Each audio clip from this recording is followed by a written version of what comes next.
So yun na nga no mga kababayan, mga kashiwawer. Nagsalita na po si Palace Representative na si Yusek Castro ukol sa binibitaw ng mga DDS na impeachment sa ating mahal na Pangulong Bongbong Marcos. At eto, ating pakinggan. Makinig kayo mga DDS ang sasabihin ni Attorney Claire Castro. Papaliwanag niya sa inyo kung ano ang mga ginagawa niyong ka-fake newsan. Pakinggan natin ito mga kashiwawer. Hi, Tristan Nadalo, Newswatch Plus. Hi, Yusek. Good afternoon.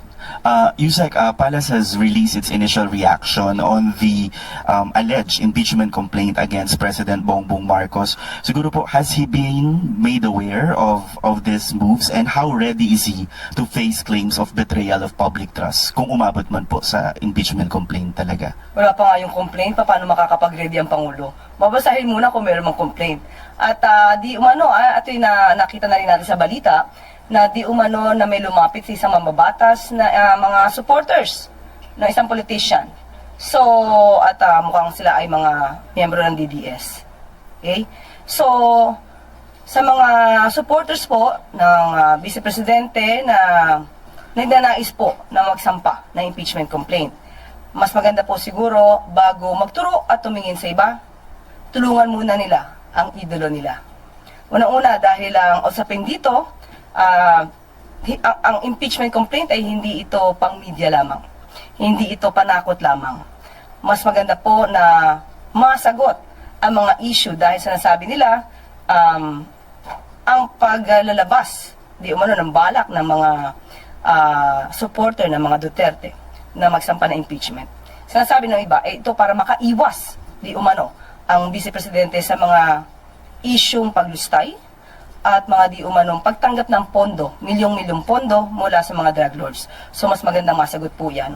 At ang Pangulo naman, handa naman po sa lahat ng pagkakataon dahil siya po ay gumagalang sa konstitusyon, gumagalang po siya sa proseso. Pero kung pag-usapan po natin ay breach of public trust, dahil nabanggit ito tungkol sa di umanong pagpirma sa mga sa GAA.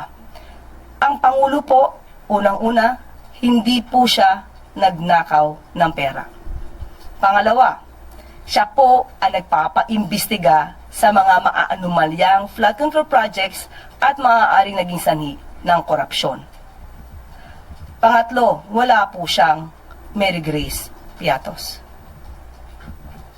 Follow-up lang po. So sa mata po ng palasyo, si Vice President Sara Duterte o ang Duterte family usap ipa-impeach si Pangulong Marcos? Yan po ang inamin ng isang mambabatas. So sa kanya po galing yung sinasabing DDS po or Duterte supporter ang nais maghain ng impeachment complaint laban sa Pangulo.